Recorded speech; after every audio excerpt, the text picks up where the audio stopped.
మనం నివసించే భూమి ఓ అద్భుతాల గని. ఎన్నో అంతుచిక్కని విషయాలు ఇంకా రహస్యం వీరడం లేదు. మీకు తెలుసా? భూమికి ఉండే అయస్కాంత శక్తి వల్లనే మొక్కలు ఎదుగుతున్నాయి. దానినే భూమి ఆకర్షణ శక్తి, గ్రావిటేషనల్ పవర్ అని అంటున్నాం. ఆ శక్తి వల్లనే మనం నేల మీద నడవగలుగుతున్నాం. ఈ శక్తి వలననే సమస్త జంతుజాలానికి ఒక భౌతిక రూపం ఏర్పడుతోంది. కానీ ఈ శక్తి ఎలా ఏర్పడుతోంది? ఎవరు ఆ శక్తిని మనకు కలుగు చేస్తున్నారు? ఈ విషయం మాత్రం ఎవ్వరికీ తెలియదు. ప్రపంచవ్యాప్తంగా ఎంతో పరిశోధన జరుగుతున్నా ఇంతవరకు ఎక్కడా సంతృప్తికరమైన జవాబు దొరకలేదు. ఈ అనంత విశ్వంలో గురుత్వాకర్షణ శక్తి లేని చోటంటూ లేదు. ఈ సీక్రెట్ ని కనిపెడితే ఎన్నో సమస్యలు దూరం అవుతాయి. మరెన్నో సౌకర్యాలు అందుబాటులోకి వస్తాయి. ఇన్నాళ్ళు అర్థం కాని విషయాలు అర్థమవుతాయి. చెట్టు మీద నుంచి రాలిపడిన ఆపిల్ కాయను చూసి న్యూట్రన్ మహాశయుడు భూమి గురుత్వాకర్షణ శక్తిని నిర్వచించారు. అదెలా జరిగిందంటే, ప్రపంచ గమనాన్ని మార్చిన భౌతిక సిద్ధాంతాల్లో ఒకటైన గురుత్వాకర్షణ సిద్ధాంతాన్ని సర్ ఐజాక్ న్యూటన్ అనే శాస్త్రవేత్త 1666లో కనిపెట్టారు. చెట్టు నుంచి ఆపిల్ కాయ కింద పడిన సమయంలో వచ్చిన ఒక చిన్న ఆలోచనతో గురుత్వాకర్షణ సిద్ధాంతాన్ని కనుగొన్నారు. వేసవి కాలంలో తన తోటలో సరదాగా తిరుగుతూ ఆపిల్ చెట్టు కింద పడుకుని నిద్రపోయారు. ఆ సమయంలో ఆ చెట్టు నుంచి ఆపిల్ పండు న్యూట్రన్ తలపై పడింది. నిద్రకు భంగం కలగడంతో ఆపిల్ పండుపై కోపం వచ్చింది. ఆ వెంటనే మరొక ఆలోచన కూడా వచ్చింది. ఆపిల్ కింద ఎందుకు పడింది? చెట్టు నుంచి రాలి పడిన పండు పైకే వెళ్ళొచ్చు కదా అని అనుకున్నారట. చెట్లు భూమి నుంచి పైకి ఎందుకు పెరుగుతున్నాయి?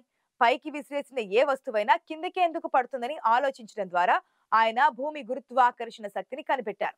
అది మొదలు 3.5 శతాబ్దాలు గడుస్తున్న ఆలోచన శక్తి భూమికి ఎలా వచ్చిందన్నది మాత్రం ఇప్పటి వరకు కనిపెట్టలేకపోయారు. అయితే ఆ పని ప్రపంచవ్యాప్తంగా నిరంతరం పరిశోధనల రూపంలో జరుగుతూనే ఉంది. ఎందరో మహానుభావులు ఆ దిశగా ప్రయోగాలు కూడా చేస్తూనే ఉన్నారు.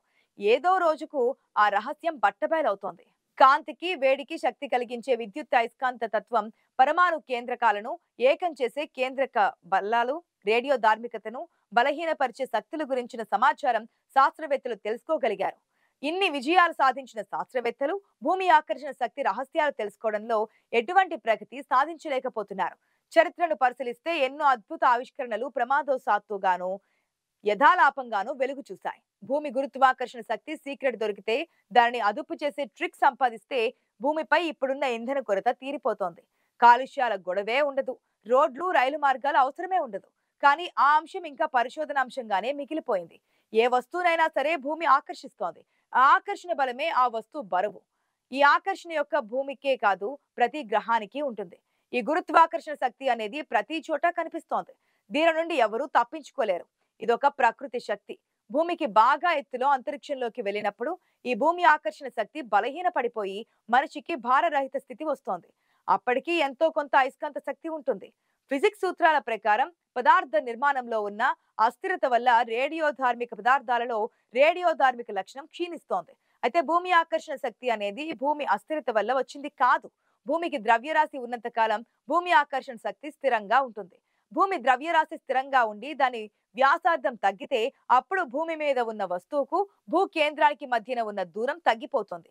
వీటి మధ్య దూరం తగ్గితే భూమి ఆకర్షణ బలం పెరుగుతుందన్నమాట.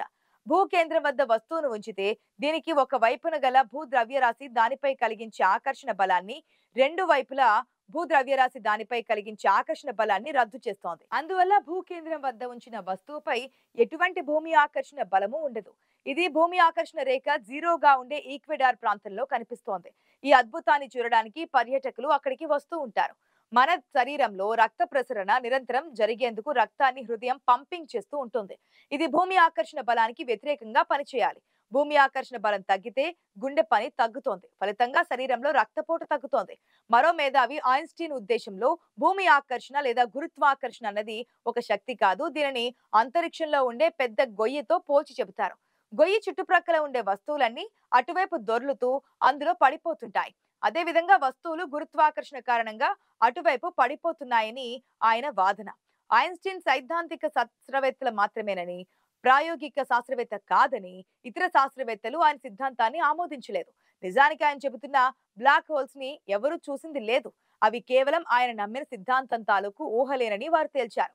అంతరిక్ష ప్రయోగాలు ఎన్నో విజయాలు సాధిస్తున్న ఈ కాలంలో భూమి ఆకర్షణ రహస్యాలు బట్టబయలైతే దానిని అదుపు చేసే విధానాలు తెలుస్తాయి.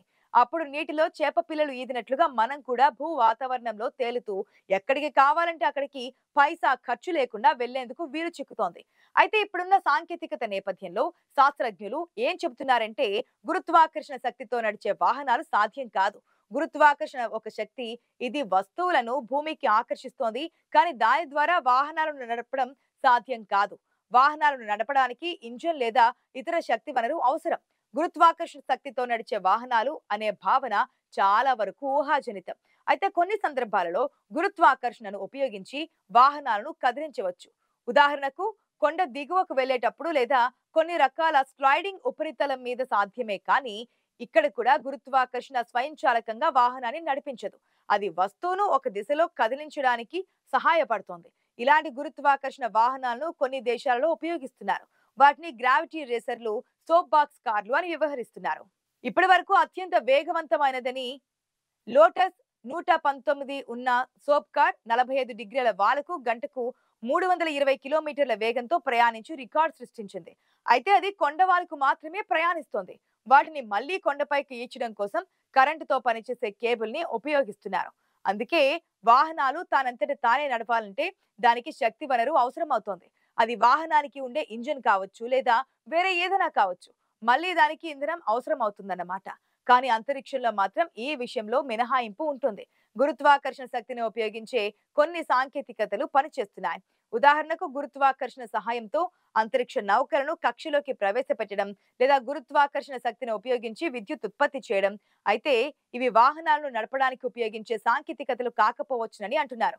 కానీ జపాన్లో ఇప్పటికే పట్టాలపైన కొంత ఎత్తు నుంచి ప్రయాణం చేసే మ్యాగ్లేవ్ ట్రైన్ రేపటి భవిష్యత్తును ఆశాజనకంగా మారుస్తోంది. పట్టాలతో సంబంధం లేకుండా కేవలం మ్యాగ్నెటిక్ కాయిల్స్ సవ్య అపసవ్య దిశను ఆధారంగా చేసుకొని ఈ ట్రైన్ గంటకు 600 కిలోమీటర్ల వేగాన్ని సాధించగలుగుతోంది. అయితే భూమికి ఉన్న గురుత్వాకర్షణ శక్తిని గనుక వాడుకోగలిగితే మాత్రం అద్భుతం సాధ్యపడుతుందని అనుకోవచ్చు. ఇప్పటికే ఏ ఇంధనం అవసరం ఉండదు. వాహనాలు ప్రయాణించేందుకు రహదారులు అవసరం ఉండదు. నేరుగా గమ్యం వైపు దూసుకుపోవడమే. కాకపోతే ఆ వేగాన్ని కంట్రోల్ చేసేందుకు వ్యవస్థ అవసరం అవుతోంది. ట్రాఫిక్ నియంత్రించేందుకు కూడా వ్యవస్థ అవసరం అవుతోంది. మనం చూసే హాలీవుడ్ సైఫై చిత్రాలలో ఇలాంటి వాహనాలే గాలిలో తేలుతూ ప్రయాణిస్తూ ఉంటాయి.